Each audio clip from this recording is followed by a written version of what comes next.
Hola amigos, buenas tardes. En este jueves 7 de agosto de 2025, taller 132, cimientos y rampa. Así lo tengo yo en mi guión. Saludo a Aina Canet, que nos dice: buenas tardes Fernando y compañeros de camino. Saludos desde Valencia. Gris Díaz: hola estimado profesor y amigos buscadores. Es un placer que continuemos juntos en este crecimiento. Un fuerte abrazo a todos. Juan Antonio, que nos dice: abrazos Fernando y buscadores desde Gijón, Asturias. Claudia Barba: buenas tardes Fernando y amigos del camino. Suga 11 dice: hola Fernando y amigas y amigos que progresan. Buenas tardes, noches a todos. Hoy os escucharé y leeré en diferido. Buen taller. Hasta el jueves próximo en directo. Saludos. El Piti Martínez: afectuosos saludos a todos buscadores desde Buenos Aires. Elena Álvarez: hola a todos, encantada de seguir otro taller. Fernando Medina: ¿qué tal Fernando? Tiempo que no te escuchaba. Saludos a todos. Bien, pues ya son las 8, de forma que empezamos. El tema de hoy, Luis María Blanco Aguirrezábal nos dedica saludos y decía que el tema de hoy es un tema en el que todos tenéis experiencia, y mucha. El acceso a la meseta, que es lo que falta a todos, se hace en dos grandes etapas. La primera es la de preparación y, por último, viene la gran escalada. La preparación es las reglas, los círculos y las capacidades menos utilizadas. Son importantes todas, pero el orden es el que está puesto. Primero hay que afinar en comportamiento, y luego vendrá afinar en uso interno de nuestra idiosincrasia, de las capacidades inferiores, la mente inferior y el corazón inferior. Pero esto lo haremos cuando ya tengáis las reglas y los círculos muy dominados, muy instalados y muy hechos vuestro. La preparación, que consiste en reglas, círculos y capacidades inferiores, en la que estáis, es como andar por una pendiente fuerte. Yo no entiendo de pendientes, pero, por ejemplo, pues, del 10% o más, pero mucho tiempo, años. La pendiente es fuerte, pero se camina erguido, se camina. No se precisan condiciones atléticas para recorrer esta primera etapa. Para la gran escalada final, para incorporar las capacidades superiores, sí que se hace falta estar en muy buena forma esencial. Hay que tener todo a punto.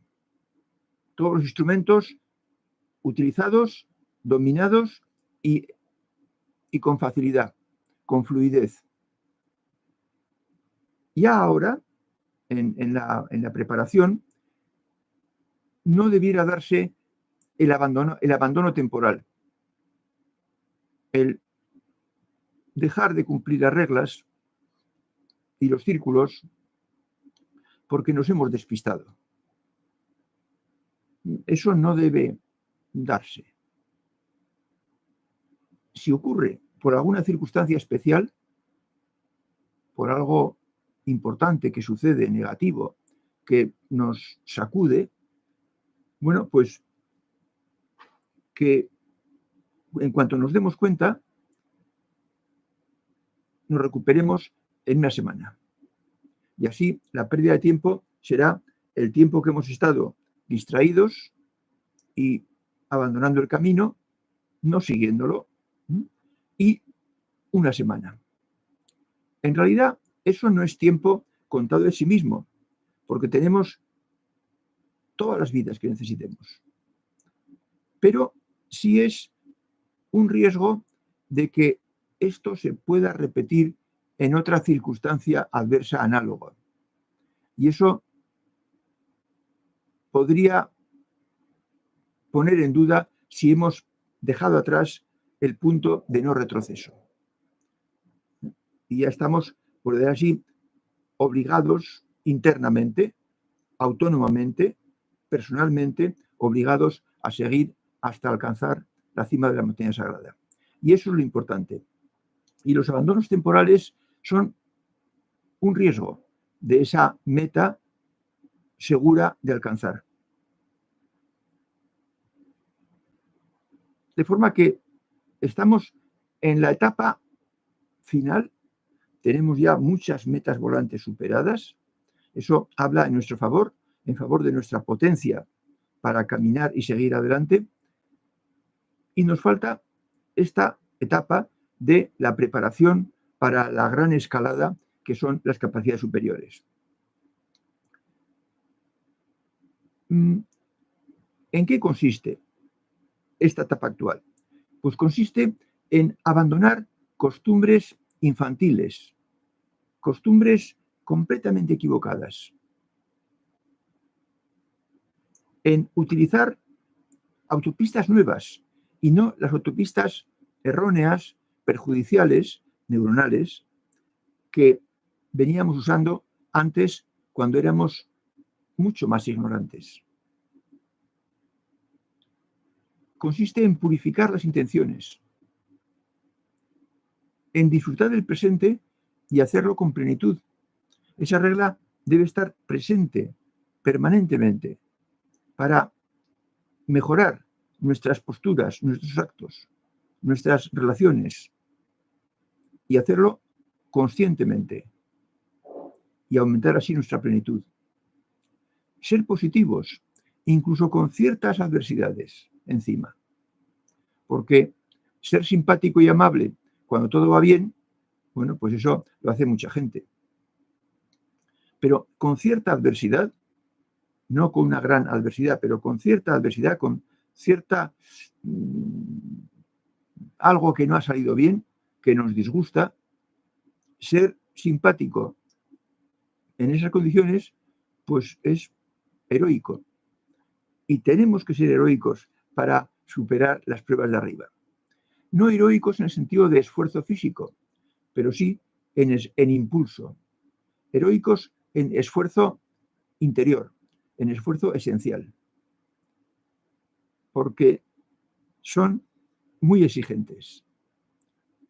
Parecerse a la divinidad, amigo buscador, es muy exigente. Es muy grato. Solo vienen premios, cosas positivas de esa postura.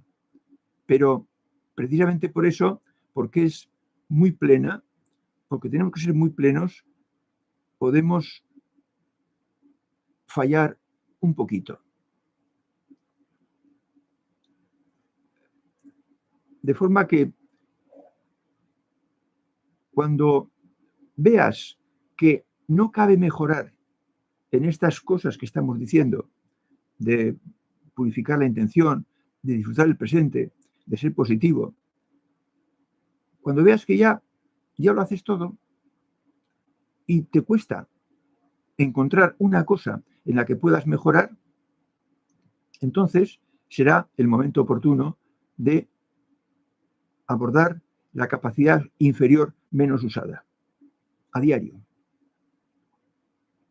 que será la coraza mental para ellas, para las emocionales, y el corazón inferior para los muy mentales, los predominantemente mentales.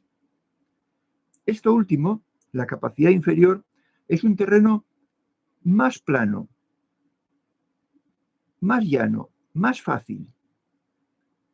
Claro que también hay que seguir cumpliendo las reglas. No es que dejemos de cumplir las reglas y cumplamos esto otro. Son las dos cosas. Pero el incorporar la capacidad inferior es algo que se hace con más soltura, con más facilidad. Y esto os va a permitir descansar y así afrontar la gran escalada descansado y con ganas de batalla, con ganas de conseguir la meta fundamental. Porque las capacidades superiores, amigo buscador, es la meta más importante. La meta volante que ya no es volante, porque está a la entrada de la cima de la montaña sagrada. No hay más cosas. Luego ya es pues disfrutar de lo conseguido y formarse y dar servicio cuando nos sea posible.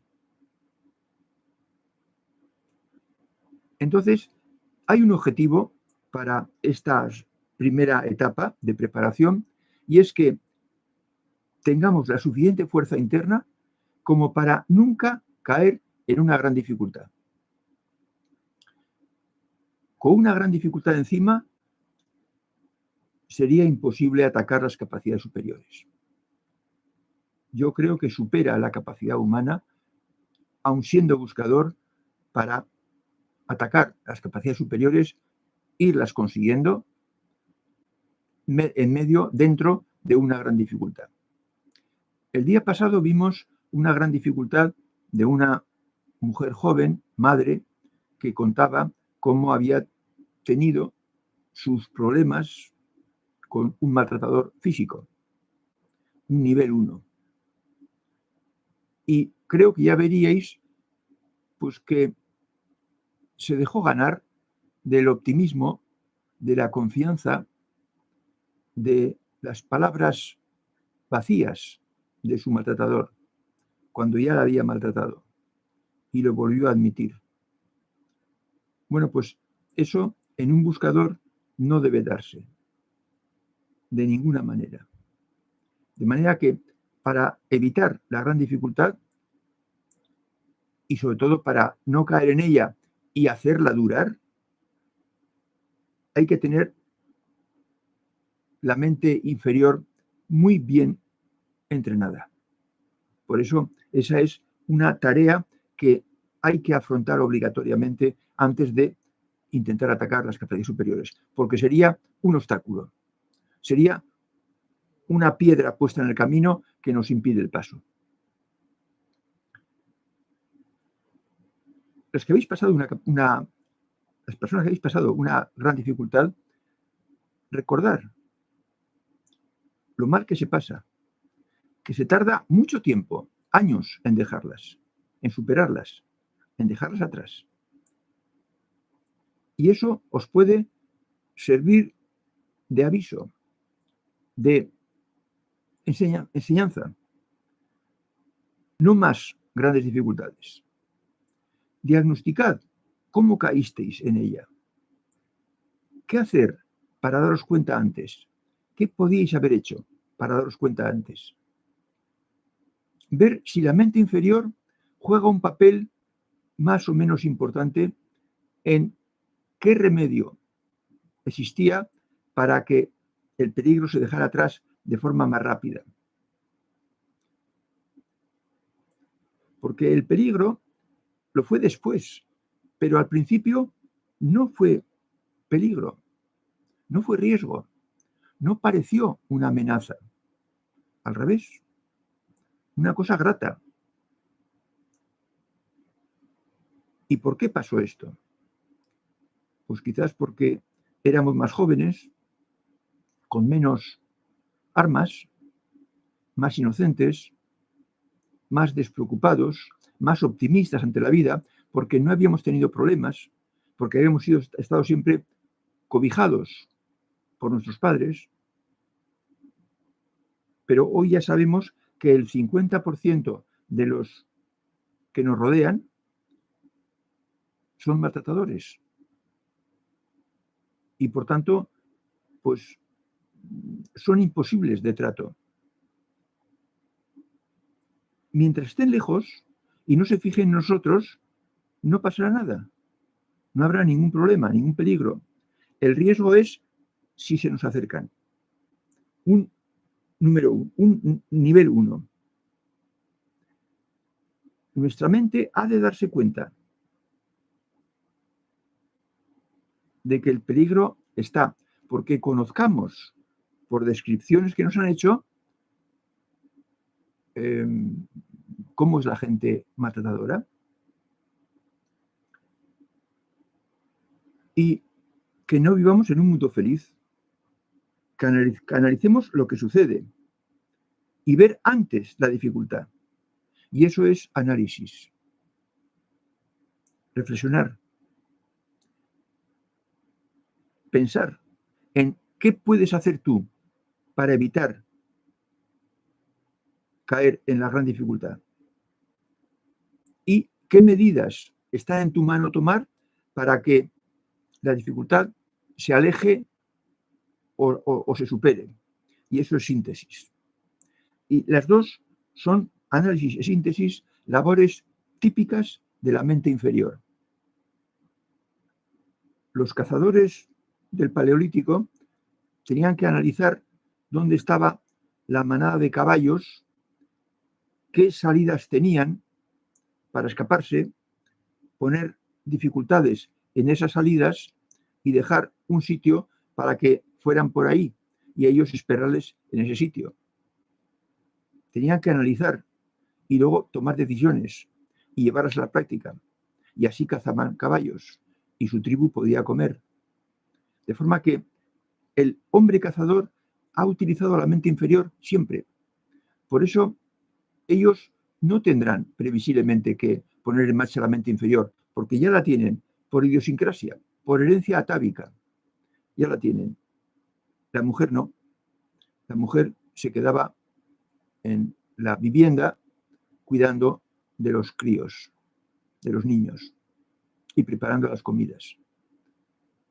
Entonces, por eso el hombre tiene otra capacidad inferior que posiblemente quizás no utiliza tanto, que es el corazón inferior. Y eso le va a proporcionar una problemática convivencia en el hogar. Y si no corrige y si mantiene esa posición de 100% mental y muy poco emocional, también puede darle problemas con su pareja.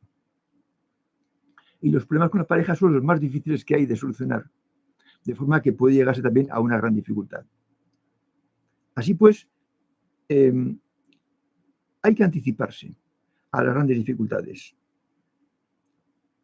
Y una gran dificultad hay que tener en cuenta que afecta a todos los miembros de la familia, no solo la persona con la que trata directamente el maltratador, porque siempre hay un maltratador en una gran dificultad, ocasionándola, porque no saben hacer otra cosa. Entonces, dura años y produce un disgusto largo, una amargura larga. Y sabéis, lo sabemos por el doctor, que los disgustos largos pueden provocar dolencias psicosomáticas graves, serias. Entonces, hay que tomar las cosas con mucho acierto para que no nos perjudiquen fuertemente. Hay que ser resilientes. Resiliente es una palabra que a mí me ha hecho mucha gracia porque en carreras técnicas se estudia en segundo, tercero, cuarto de carrera. La resiliencia es la capacidad que tiene un cuerpo para deformarse y luego volver a su estado inicial con toda facilidad en cuanto cesa la acción deformadora. Y los metales la tienen, pero la madera no. Entonces, ante la dificultad, ante la gran dificultad, hay que tumbarse, ver la forma mejor de que nos haga menos daño. Y esas son las medidas. Encontrar la postura a tomar para que la dificultad pase. Y previsiblemente, en muchos casos, será huir si con un maltratador hemos topado. Y entonces, cuando ya ha pasado la dificultad, entonces el junco, el viento, el junco vuelve a ponerse como antes, tieso, erguido y apuntando al cielo. De forma que ser resilientes es la mejor característica a tener en cuenta para operar para superar una gran dificultad. Y ante una dificultad, de ninguna manera hay que tener nada postura negativa. Ninguna componente de la postura debe ser negativa. Ser negativo ante una dificultad es suicida. Hay que confiar y pensar que esa dificultad está dentro del plan divino para nosotros. Por extraño que parezca, si nos vino sin culpa por nuestra parte, entonces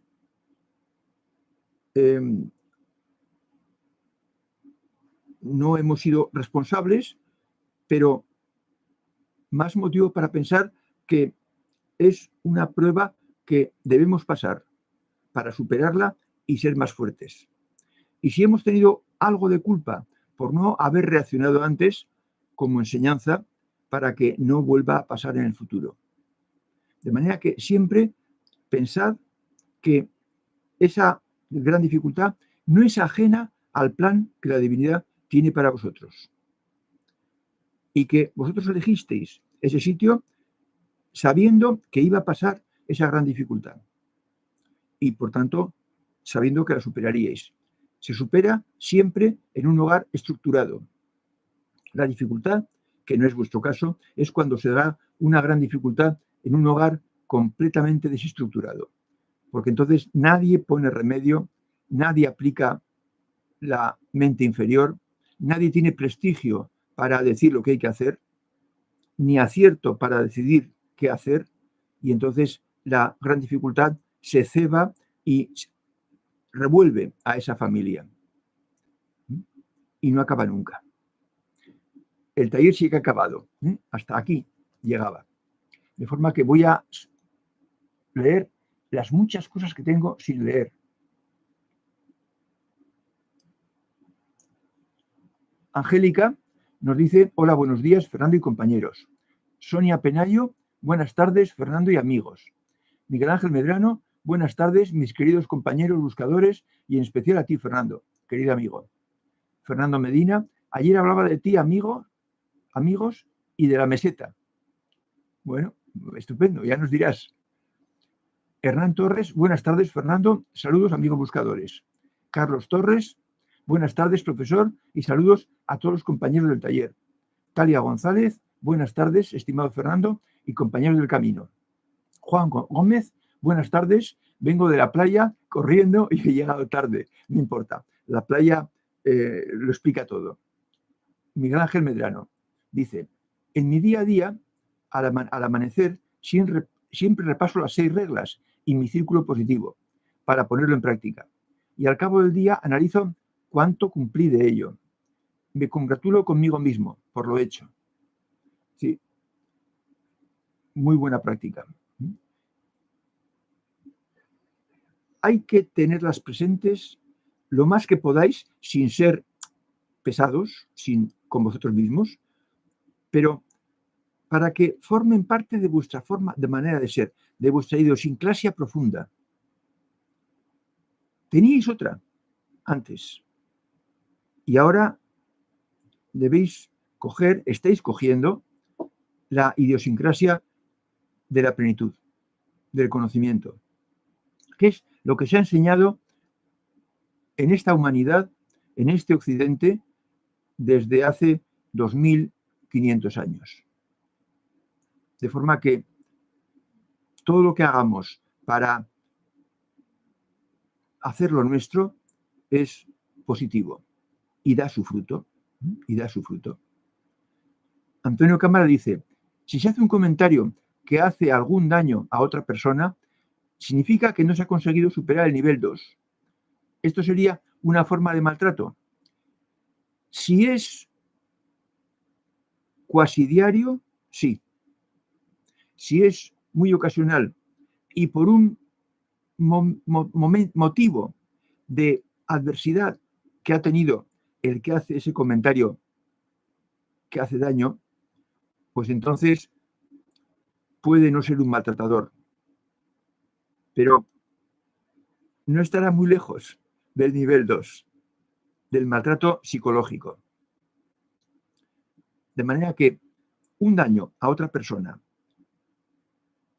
constante, cotidiano, diario o cuasi diario es maltrato psicológico.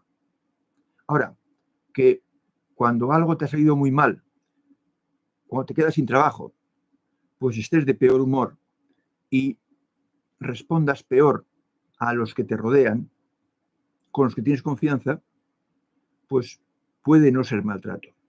Puede ser consecuencia, es un fallo, pero puede ser consecuencia de una adversidad importante que te ha llegado y que no eres capaz de superar. Recordad que decíamos que es una característica, ¿cuántas adversidades menores puedes superar al día sin tirar los trastos por encima de la cabeza? Sin ponerte intratable. Hay personas que pueden superar una adversidad, otras dos y muy pocas tres. Entonces, eso no es maltrato. Eso es mal genio, mal carácter. Nivel de evolución bajo. Lo que estoy diciendo ahora últimamente. Espero que quede claro, Antonio. Si no, dímelo. Dice Miguel Ángel Medrano, soy emocional y he aprendido a trabajar la coraza mental y me ha servido para batallar en mi día cotidiano. Sí, y sigue. Eso me hace estar en paz infinita, sentir la felicidad y estar en plenitud la mayor parte de mi tiempo. Sé que no lo he hecho solo. Me han ayudado estos talleres, la comunicación con mis guías y mis prácticas sutiles. Estupendo, Miguel Ángel. Ya sé, ya te conozco y ya sé por dónde caminas. La coraza mental a los emocionales, sea hombre o mujer, les es muy útil, les es imprescindible, porque no pueden utilizar el corazón que tanto usan para hacer frente a problemas. El análisis y la síntesis son cosas de la mente inferior, no son cosas del corazón. Con el corazón se duele uno cuando a un ser querido le afecta algo negativo o se alegra uno cuando a un ser querido o a uno mismo nos dan buenas noticias, nos salen las cosas bien. Pero es un elemento de reacción, no es un elemento de prevención de dificultades. Para prevenir dificultades está la mente. Y la mente manda en los 5 sentidos. Y el hombre primitivo que vivía en la selva tenía siempre el oído muy atento, porque el oído permite darte cuenta de algo que ocurre sin que la vista lo capte todavía. El oído llega más lejos y ante un sonido raro, el hombre primitivo se ponía en guardia y, si hacía falta, se marchaba o buscaba un refugio cercano. De forma que es la mente la que nos hace posible superar las grandes dificultades. Las grandes dificultades entonces de la jungla y ahora pues de la convivencia con las personas. Dice Gris Díaz, estimados, la terminaré de ver en diferido. Me acaban de convocar a reunión en mi trabajo. Ya, claro, como estás en América, pues el horario es distinto. Bien, pues Gris, ya nos veremos en el próximo taller. Dice Juan Antonio, sí que es verdad que desde que soy buscador me di cuenta de cómo reacciono ante ciertas situaciones y cómo lo hacía antes. Fundamental comprender que el que tiene que cambiar soy yo. Sí, siempre, siempre, Juan Antonio. El mundo no va a cambiar. Las personas que seguís estos talleres, os cuesta cambiar. Pero la persona que no sigue ningún taller, que no se preocupa, que no se dedica a estas cosas, es que no puede cambiar. No puede. Le es imposible. Si no ha pasado por ciertas metas, no puede tener las cualidades positivas que implica controlar esas formas de actuar. Si no ha pasado por la meta del sentido del deber, pues no lo va a tener y va a actuar por libre y no se deberá a nada con sus semejantes. Si no ha pasado por la ética, lo mismo, pero en grado todavía superior. Entonces, no les pidamos nada, porque no lo pueden dar. No es que no quieran, es que no pueden. Y por tanto, los que hay que cambiar somos nosotros y no pedir que cambien los demás, porque eso es una petición completamente vana, de persona ciega, de persona que no ha comprendido todavía cómo es el mundo. Y tenemos capacidad para cambiarnos a nosotros mismos. Para cambiar a los demás, ninguna. Para cambiar a los hijos, poquita.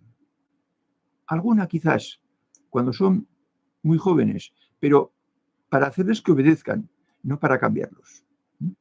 Para cambiarlos, tampoco. Espira nos dice buenas tardes y Sonia Penayo dice, la resiliencia yo la aplicaría mentalmente a un hombre en silla de ruedas, que tiembla el cuerpo. Ayer vi a un hombre en ese estado y con la decisión de resiliencia se me ocurre pensar en abstracto. Ya. Pones el ejemplo de un hombre en silla de ruedas que se pusiera de pie y pudiera volver a andar. Bien, sería un acto de resiliencia muy difícil, muy forzado, pero sería algo así. Lo del junco es un ejemplo que se suele poner en temas, en lugares como este, de enseñanza, de aprendizaje, de mejora personal, porque el junco es un ejemplo típico. Tú puedes coger un junco y romperlo con la mano, cortarlo con toda facilidad. No tiene resistencia, pero su tallo está formado por un exterior, por una capa externa muy fuerte, tal que puede aguantar el viento fuerte que sople y doblarse tremendamente sin romperse. Entonces, ese es el ejemplo de resiliencia y es lo que tenemos que tener ante las adversidades. No hundirnos, no rompernos, amoldarnos, aceptar la adversidad porque no está en nuestra mano hacerla desaparecer. Hablo de una adversidad mediana, pasajera, no grave. Y cuando se pase, volver a ser como éramos antes de esa adversidad. Optimistas, amables, positivos, confiados, generosos, con todas las cualidades que nos adornaban antes de esa adversidad. Y por eso se pone el ejemplo del junco. Maril Pérez López dice, buenas tardes. ¿Cuál regla incluye la compasión por la desgracia ajena y que no puedo ayudar? Y dices, ¿y si no puede, que no puede ayudar? Bueno, pues entonces, si no puedes ayudar, no puedes dar ese servicio, pero podrás dar otro. Quizás no tan potente, no tan decisivo, pero que ayude a aliviar. No veo una regla que incluya la compasión por la desgracia ajena. Eso más bien es el sentido de la ética. Con el sentido de la ética, tú no puedes permanecer insensible ante una desgracia ajena. Tiene que salir del corazón el ayudar, el paliar, el hacer que esa persona no sufra tanto. Y verás en qué manera puedes ayudar. A lo mejor la persona está muy lejana, es muy importante y te resulta difícil acceder a ella. Pero es la ética, el nivel de evolución de la ética, el que te hace compadecerte de la persona con desgracias e intentar ayudar. Luego ya vendrán tus medios y tus posibilidades, pero al menos te sientes unida y sientes compasión de la desgracia ajena. Si tú ves otra regla, supongo que habrás mirado a ver cuál de ellas, pero no, es que las reglas no están pensadas para favorecer la vida de otras personas. Las reglas están pensadas para favorecer tu propia evolución y tu propio comportamiento, para que los problemas que nos rodean no nos afecten negativamente. Para eso están pensadas las reglas. Son reglas de comportamiento personal, pero no son reglas de relación. No son reglas de relación. Luego, con la formación adquirida y con la plenitud conseguida con las reglas, ya te encargarás tú de ayudar a los demás, porque habrá mejorado tu nivel de evolución y eso saldrá solo, sin esfuerzo, porque serás más plena. Para eso son las reglas. Me pides algo imposible. Las reglas no están pensadas para ayudar a los demás, sino para mejorar tú misma, para parecerte más a la plenitud divina. Dice Carlos Torres, ser buscador es lo mejor que me ha pasado. Tengo logros, pero apenas voy terminando las reglas. Trascendencia y convicción profunda conseguidos, claro. ¿Los talleres recientes son para buscadores avanzados? No. Vamos a ver. Yo la idea de buscador avanzado la aplico, ese buscador avanzado significa que, primero, que lleva mucho tiempo. Es decir, un buscador que lleva un año difícilmente puede ser el concepto de buscador avanzado que yo tengo del buscador avanzado. El buscador avanzado es el que ya no es un novato, ya lleva muchos talleres encima. Incluso puede ser que antes de los talleres ya buscara otras cosas y hubiera encontrado otras cosas en un sitio como este o en otro parecido. Pero lo que pasa es que estamos mirando las etapas de la evolución y estamos ya en las últimas dos etapas. En la de la rampa y las capacidades inferiores y en las capacidades superiores, que es la última meta volante. Y con ella entramos en la meseta. Y entonces ya no a descansar y dedicarnos a disfrutar.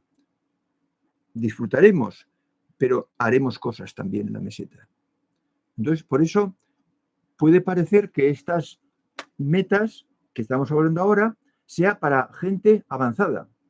Y sí, efectivamente, el que hayáis llegado hasta aquí, todos los que estáis ahora aquí, sois buscadores avanzados, porque habéis superado las mayores metas volantes que hay y solamente os quedan dos, en la que estáis, la rampa y las capacidades superiores. De forma que hace falta tiempo. Ahora, con 3 años y medio, pues sí que, si uno ha ido trabajando bien y en serio, sí que es un buscador avanzado. Dice Juan Gómez, el Tao dice que lo suave gana lo más suave, es el agua.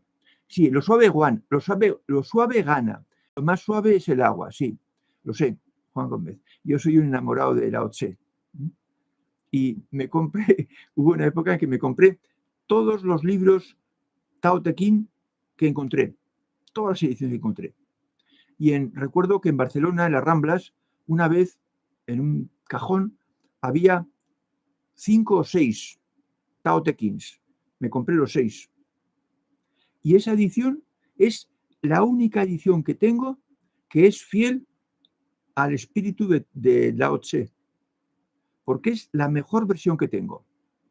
Otras versiones, mucho más caras, mucho mejor encuadernadas, mucho más gruesas, con mucho más comentarios, son mucho peores de contenido. Algún día os lo enseñaré. Y ahí dice Lao Tse esto, de que dice muchas cosas. A lo mejor algún día damos las claves de Lao Tse en el Tao Te Ching. Creo que no lo hemos hecho eso. Juan Gómez dice, se debe referir también al ejemplo del junco, pues no me acuerdo porque fue cuando yo trabajaba en Barcelona y eso fue hace muchos años. Hace muchos años. No me acuerdo. No me acuerdo. Mari Pérez López dice, aclarado, gracias. Estupendo. Denis Urbina. Buenas tardes, saludos Fernando y amigos buscadores. Disculpa por entrar tarde. Lo trataré de ver en diferido. Sony Penayo. Entendí la huella del paleolítico en el hombre y en la mujer de las repeticiones de comportamiento. La capacidad inferior, la coraza mental, la identifico más el hombre que la mujer. Bueno, la coraza mental le es necesaria hoy en día más a la mujer emocional que al hombre mental. Porque el hombre, la mayor parte de los humanos, de los hombres, son mentales, predominantemente. Puede haber algún hombre que sea predominantemente emocional. Las dos cosas son igual de importantes y de positivas. Es bueno ser emocional y es bueno ser mental. Lo que no es bueno es ser solo emocional y solo ser mental. Hay que ser un poco de ambas cosas. Es decir, tener si eres hombre, pues un 60% de componente mental y un 40% de componente emocional. Y al revés, siendo mujer, tener un 60% de componente mental y un 40% de componente emocional, me equivoco, y un 40% de componente mental. Hay que tener componente mental, hay que tener coraza mental en las mujeres para hacer frente a las dificultades que la vida va a presentar. Ahora, el que tiene más coraza mental de nacimiento, por la herencia ancestral, es el hombre. Y la mujer tiene menos coraza mental implantada atávicamente, genéticamente, que el hombre, porque la mujer en general no cazaba. El que cazaba y mataba para vivir era el hombre. Y eso le hizo desarrollar su mente inferior, más que a la mujer que se quedaba en casa y no tenía que tener problemas en el hogar, porque si los tenía, bueno, tenía a la mitad de los hombres allá de guardia para defender a las mujeres y a los niños, porque así funcionaban.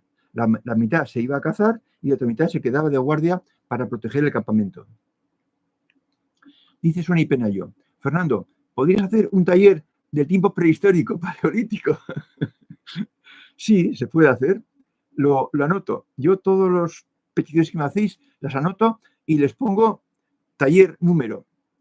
O sea que sí, haremos un taller del tiempo prehistórico con todo lo que sé. Con todo lo que sé.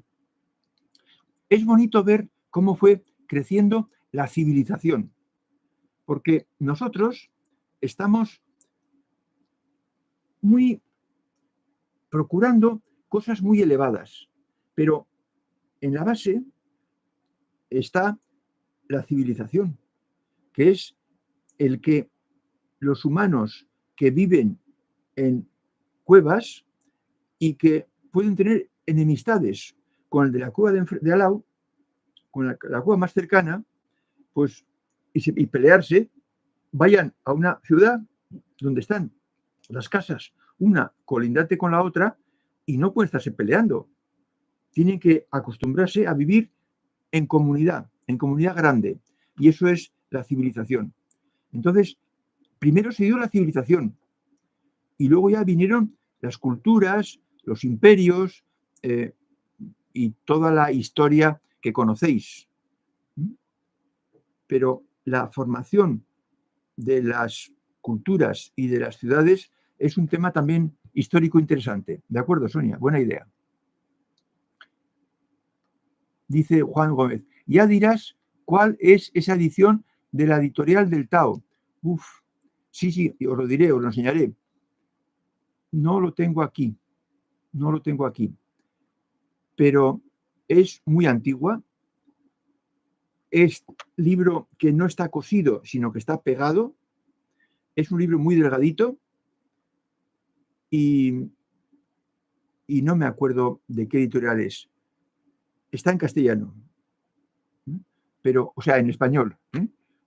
Aquí en España yo por lo menos soy amigo de llamarle a nuestro idioma castellano, no español, porque también español es el catalán y el vasco y el gallego. En el Congreso de España no llaman español al castellano, le llaman castellano. Pero eso entre españoles. De cara al extranjero es lícito perfectamente llamarle castellano, porque es, perdón, español, porque es el que se habla en España. Sí, os diré, lo traeré para que lo veáis físicamente.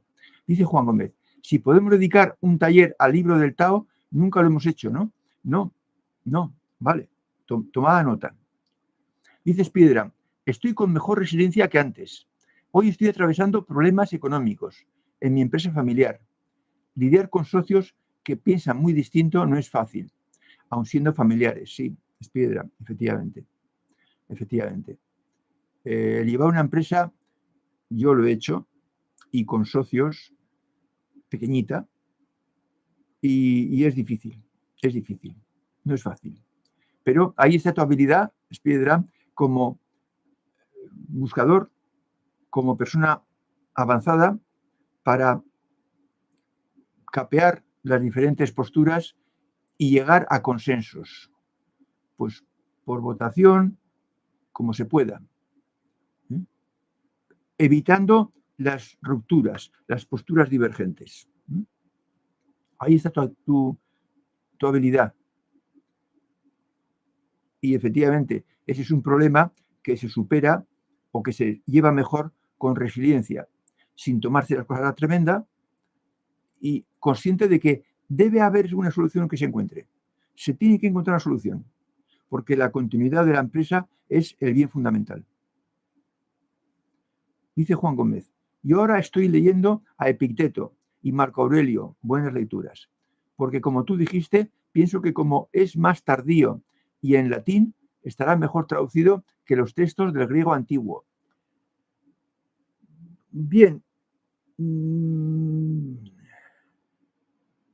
no te hagas muchas ilusiones, pero hay una ventaja que tenemos los buscadores cuando leemos libros que no están bien traducidos del todo, pero que son de maestros. Y es la siguiente. Tú ya sabes, Juan, lo que tiene que decir Epicteto y Marco Aurelio, porque lo estás oyendo hace bastante tiempo. Entonces, si dice algo que se parece pero no es, pero se parece, quizás puedas coger la palabra que es la palabra clave del concepto que tú no ves del todo bien interpretado y comprarte un diccionario de latín y mirar esa palabra, qué acepciones tiene. Y tal vez otra acepción de esa palabra sea la clave que tú tenías en la cabeza o en el corazón y el traductor no ha sabido encontrar. Yo hice eso en griego antes de estudiar griego. Estaba de vacaciones, me llevé el Teeteto, que es un diálogo de Platón sobre Sócrates, y estaba en griego. Y yo no sabía griego, pero yo leía el Teeteto, estaba en griego y en castellano. Yo leía el castellano y decía, joder, no puede ser que Sócrates dijera esto, porque eran barbaridades, auténticas barbaridades. Esta palabra tiene que ser, en castellano, yo leía y veía el griego, tiene que tener otra traducción. Y me fui a una librería en Villajoyosa o en Campo Amor, no me acuerdo dónde estaba, y me compré un diccionario griego. Y fui a ver la palabra y efectivamente la palabra tenía otra acepción que encajaba perfectamente con Sócrates. Entonces, te animo a hacer eso. Te animo a hacer eso, Juan. A aprender latín por tu cuenta, con acepciones de palabras problemáticas que veas en tu libro de traducción de Epicteto y de Marco Aurelio. Los dos son en latín, luego es fácil. Desde luego Marco Aurelio sí. Epicteto yo diría que está en griego. El Enquiridion de Epicteto está en griego. porque a mí me costó mucho traducirlo. Pero sí, haz eso, Juan, sin y tiempo. Espiedra, también me dejo afectar menos por las malas contestaciones de mi pareja. Ayer se dio una situación de pleito, pero rápido hicimos las paces. Sí, estupendo, estupendo. Eso,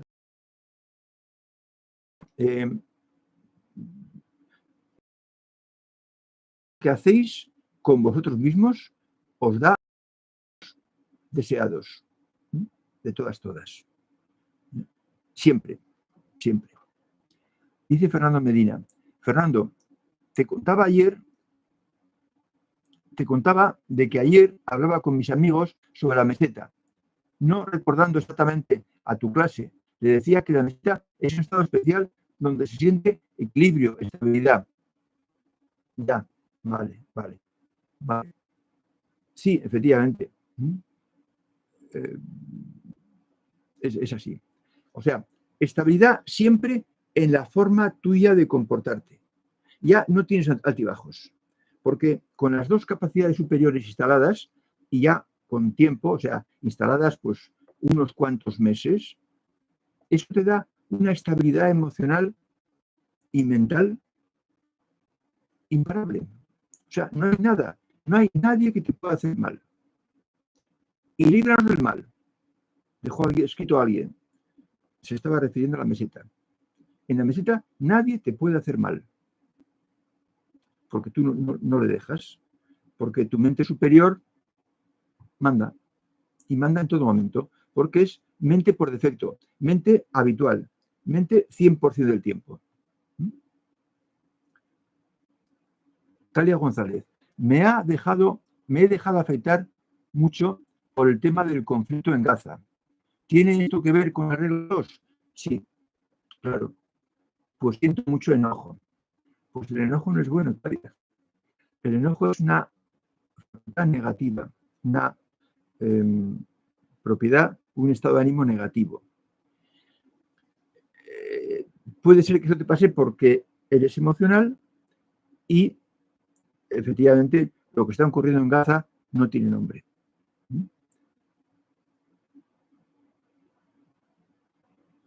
Desde tu forma de ser, quizás está bueno que relativices y a ver en qué forma puedes ayudar con donativos para que eso se solucione, porque no puedes hacer mucho más que a mí se me ocurra, a bote pronto. Lo que sí puedes hacer es evitar el enojo, porque eso no te favorece. No te favorece a tu salud, a tu persona, a tu comportamiento con los demás. Porque cuando estamos enojados, pues no somos todo lo amable que somos cuando nos sentimos en paz. Yo no digo que no te importe, pero que trates de ver la forma de canalizar esa empatía hacia la gente de Gaza de alguna manera, sintiendo que eres útil de alguna forma, pero no con enojo. Ponte en movimiento, haz alguna actividad, ten alguna relación que contribuya a aliviar el conflicto en Gaza, pero que no sea con enojo, porque el odiar a alguien, a un maltratador que intervenga fuertemente en la causa del conflicto, no soluciona nada y te hace daño a ti. Pon algún tipo de remedio, por pequeño que sea, el que esté en tu mano, pero no te dejes llevar por el enojo, que con eso no le haces ningún daño a la persona con la que te enojas. No sé si te servirá. Spiderman dice, me están dejando tomar las riendas cada vez más en la empresa. Hombre, es bueno, estupendo.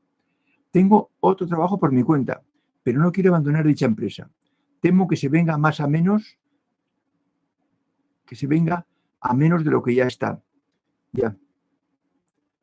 Bueno, pues si te dejan tomar las riendas es porque ven que tienes más capacidad de acierto, Spider.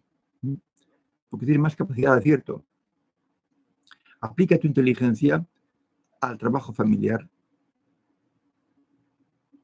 porque de esa empresa viven más personas y son familia tuya. Utiliza tu posición de cierto predominio para implantar sensatez y comedimiento, serenidad, tranquilidad en la toma de decisiones y en la exposición de posturas, para que no haya tensiones entre la familia. Dice Aina Canet, ya nos dirás, Espíritu, ya nos dirás cómo va eso. Aina Canet dice, a mí también me gusta mucho el Tao Te Ching y leo un poco todas las noches, antes de dormir, porque me encuentro inspirador. Sí, lo es, lo es. Un taller sobre el Tao Te Ching me gustaría. Bueno, pues ya he dicho que lo vamos a hacer.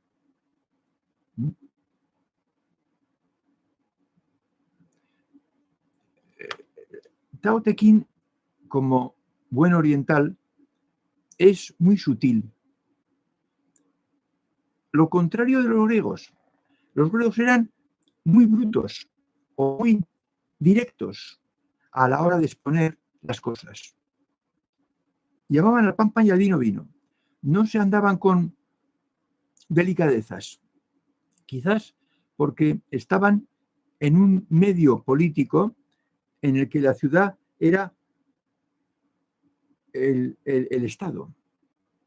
La ciudad y su reunión de hombres eran los hombres, los que se reunían en el ágora o en un sitio que tenían, no me acuerdo el nombre, para decidir qué se hacía en la ciudad. Y la ciudad tenía sus leyes y las dictaban ese cónclave de hombres. Y entonces, pues podían ser muy autónomos.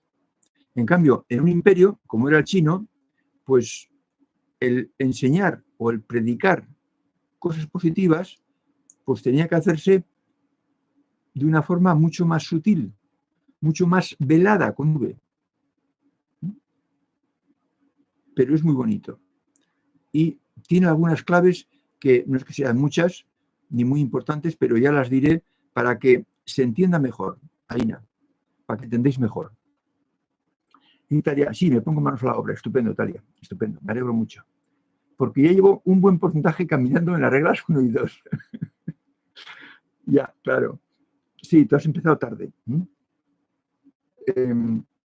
Bueno, entiendo que ya llevas un buen porcentaje superado de las reglas 1 y 2. Pues aquí está la 2. Y también la 1, porque como dice, el enojo no es precisamente tener pensamientos positivos. Luego, entonces, la 1 también está involucrada en el tema tuyo. Pero sobre todo la 2, no dejas afectar. Es una característica de algunas personas que se duelan, sientan dolor por el dolor ajeno. Y más cuando este dolor ajeno dura años y no se ve forma de resolverse. Y de algunas personas, cuanto más buenas personas son, más sufren si son fuertemente emocionales. Pero hay que llevar la batalla a aquellas partes, a aquellas zonas en las que somos más débiles. Y a lo mejor tu buen corazón te hace débil en las reglas 1 y 2, que son precisamente las más importantes, las que primero hay que dominar, al menos una de ellas. Y tú, a lo mejor, con el tema ese, estás tirando por tierra las reglas 1 y 2 mañana, tarde y noche. De forma que ahí tienes una forma de... Ya, dice Talia, toda mi vida trabajé dando clase de música a niños y lo siento muy adentro. Ya comprendo. Sí. Bueno, el tener buen corazón es una cosa muy buena, pero que eso no nos lleva a tener sentimientos negativos, de cabreo, de enojo, con los que causan ese dolor. Dice Claudia Barba, las reglas 1 y 2 construyen mi coraza mental, esforzándome mucho para equilibrarme. Bueno, pero cuando veamos ese tema, Claudia, yo quiero hablar de más instrumentos de la mente para afrontar capacidades, dificultades. Estupendo lo que te sirva, estupendo lo que te sirva. Hablaremos de más armas. Bien, amigos, pues son las 21 y 1 minuto, así que el próximo día, otro taller. La mayor parte de opiniones que he recogido son de seguir en agosto, así que seguiremos en agosto. Hasta el próximo jueves.